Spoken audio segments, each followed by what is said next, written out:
Friends नमस्कार, स्वागत है आपका अपने यूट्यूब चैनल डायनामाइट एग्जाम है। फ्रेंड्स आज हम इस वीडियो में पार्ट 5 है ये। तो इसमें हम राष्ट्र गौरव के जो महत्वपूर्ण प्रश्न आने वाले एग्जाम में आपके पूछे जा सकते हैं, तो मैं उन्हीं सब को इम्पॉर्टेंट प्रश्नों को मैंने इस वीडियो में कवर किया है। तो चलिए शुरू करते हैं। फ्रेंड्स आप देख सकते हो राष्ट्र गौरव का आज 40 प्रश्न पूछा जाता है, पर्यावरण अध्ययन का 30 और मानवाधिकार अध्ययन का 30 प्रश्न। चूँकि इस बार कोरोना महामारी की वजह से इस बार केवल 75 प्रश्न पूछे गए हैं। ठीक है फ्रेंड्स, और 1.5 घंटे का समय इस बार रहा है। तो आप ये चलिए प्रश्न देखते हैं। सबसे पहला प्रश्न है आपका, महाभारत के रचयिता हैं। तो आपको बताना है महाभारत के रचयिता कौन है। तो ये हैं कृष्ण द्वैपायन व्यास। ठीक है। उसके बाद सेकंड नंबर प्रश्न है, वैदिक युग में प्रचलित लोकप्रिय शासन प्रणाली थी। तो वैदिक युग में प्रचलित लोकप्रिय शासन प्रणाली थी, वो थी, आपको बताना कौन सा। तो सही है राजतंत्र। थर्ड नंबर प्रश्न है आपका, चरक संहिता नामक पुस्तक किस विषय से संबंधित है। तो आपको बताना है जो चरक संहिता पुस्तक वो किस विषय से संबंधित है। तो ये संबंधित है आपका चिकित्सा से। फोर्थ नंबर प्रश्न है आपका, पुराणों की संख्या कितनी है। तो सही जवाब है आपका 18। पुराणों की संख्या कितनी है फ्रेंड्स, 18। इस तरह हम देखते हैं फिफ्थ नंबर प्रश्न, राष्ट्र शब्द के अर्थ में क्या समाहित है।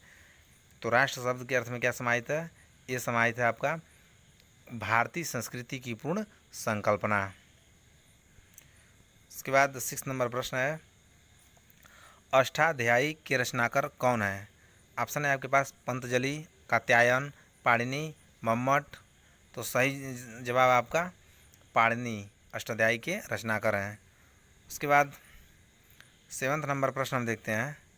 सेवन्थ नंबर प्रश्न है, हर्यक वंश के किस शासक को कुड़िक कहा जाता था। क्या कहा जाता था, कुड़िक कहा जाता था। तो ये कहा जाता था अजात शत्रु को। अजात शत्रु का बचपन का नाम कुड़िक था। उसके बाद 8 नंबर प्रश्न है, मूर्तिकला का स्वर्ण युग किसे कहते हैं। तो मूर्तिकला का स्वर्ण युग कहते हैं गुप्त काल को। फ्रेंड्स यदि आपको वीडियो पसंद आ रहा है तो प्लीज़ हमारे, अगर नए हैं तो चैनल को सब्सक्राइब कर दीजिए और इस वीडियो को लाइक करना मत भूलिएगा।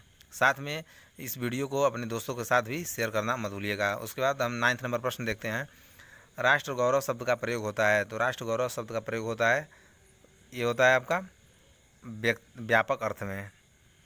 उसके बाद 10th नंबर प्रश्न है, महावीर का मूल नाम था। तो बताना आपको महावीर का मूल नाम क्या था। तो ये था वर्धमान। उसके बाद 11th नंबर प्रश्न है, पर्यावरण पर नज़र रखने वाली संस्था का नाम है। पर्यावरण पर नज़र रखने वाली संस्था का क्या नाम है। तो पर्यावरण पर नज़र रखने वाली संस्था का नाम है वर्ल्ड वॉच। उसके बाद 12 नंबर प्रश्न है, पर्यावरण संरक्षण अधिनियम कब बना। तो पर्यावरण संरक्षण अधिनियम आपका कब बना था, ये बना था 1986 में। उसके बाद 13 नंबर प्रश्न है, जल प्रदूषण के स्रोत हैं। तो जल प्रदूषण के स्रोत आपके कौन से हैं, प्राकृतिक स्रोत, मानवीय क्रियाएं, उपरोक्त दोनों, इनमें से कोई नहीं। तो ये उपरोक्त दोनों। 14 नंबर प्रश्न है, वायु प्रदूषक है। आपको बताना ऑप्शन है सल्फर पदार्थ, कार्बन पदार्थ, धूल प्रदूषण, उपरोक्त सभी। तो ये सही है उपरोक्त सभी। ये सभी क्या हैं, वायु प्रदूषक हैं। उसके बाद 15 नंबर प्रश्न है, पवन ऊर्जा क्या है। आपको बताना है पवन ऊर्जा किस प्रकार की ऊर्जा है, गतिज ऊर्जा है, स्थितिज ऊर्जा है, नाभिकीय ऊर्जा है, विद्युत ऊर्जा है। तो सही जवाब है पवन ऊर्जा क्या है, गतिज ऊर्जा है। 16 नंबर प्रश्न देखते हैं, पारिस्थितिकी विकास बोर्ड की स्थापना कब हुई थी। तो फ्रेंड्स इसमें मैं ऑप्शन गलत दे रखा हूँ। सही जवाब इसका पारिस्थितिकी विकास बोर्ड की स्थापना 1992 में हुई थी। उसके बाद 7th नंबर प्रश्न है, मलेरिया की दवा कुनैन निम्न में से किस वृक्ष से प्राप्त की जाती है। तो मलेरिया की जो दवा कुनैन है ये प्राप्त किया जाता है सिनकोना के वृक्ष से। उसके बाद 18 नंबर प्रश्न है, विश्व में गेहूं का सबसे बड़ा निर्यातक देश कौन है। तो फ्रेंड्स विश्व में गेहूं का सबसे बड़ा उत्पादक देश तो चीन है और सेकंड नंबर पर भारत है, लेकिन निर्यातक यहाँ पर पूछा जा रहा है। तो विश्व में गेहूं का सबसे बड़ा निर्यातक देश है अर्जेंटीना। ये अर्जेंटीना दूसरे देशों को चीन और भारत की अपेक्षा ज़्यादा गेहूं निर्यात करता है। उसके बाद 19 नंबर प्रश्न, एशिया का प्रवेश द्वार कहलाता है। एशिया का प्रवेश द्वार कौन सा देश कहलाता है? तो सऊदी अरब, ताइवान या तुर्की या जापान। तो सही जवाब है क्वेश्चन नंबर 20 है, मानव तथा जीवमंडल कार्यक्रम की शुरुआत किसने की? तो मानव तथा जीवमंडल कार्यक्रम की शुरुआत की यूनेस्को ने।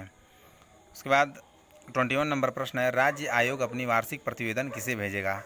तो राज्य आयोग अपना वार्षिक प्रतिवेदन किसे भेजेगा? फ्रेंड्स मुझे ये कंफर्म नहीं पता है, लेकिन जहाँ तक मुझे मतलब पता है, राज्यपाल को या राष्ट्रपति को ये राज्य आयोग अपना वार्षिक प्रतिवेदन सौंपता है।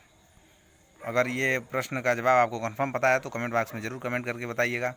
उसके बाद 22 नंबर प्रश्न है, राष्ट्रीय मानवाधिकार की विशेषता है कि? तो राष्ट्रीय मानवाधिकार की विशेषता क्या है? वो स्वतंत्र एवं निष्पक्ष दोनों। 23 नंबर प्रश्न है, मानवाधिकार आयोग की स्थापना कब की गई? तो मानवाधिकार आयोग की जो स्थापना किया गया था, आपको बताना है कब किया गया था। तो ये ऑप्शन चारों गलत है, सही है जवाब आपका 10 दिसंबर 1948 को। कब? 1948 को, ठीक है।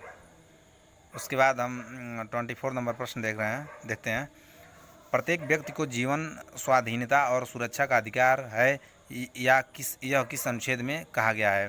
तो यह कहा गया अनुच्छेद 3 में।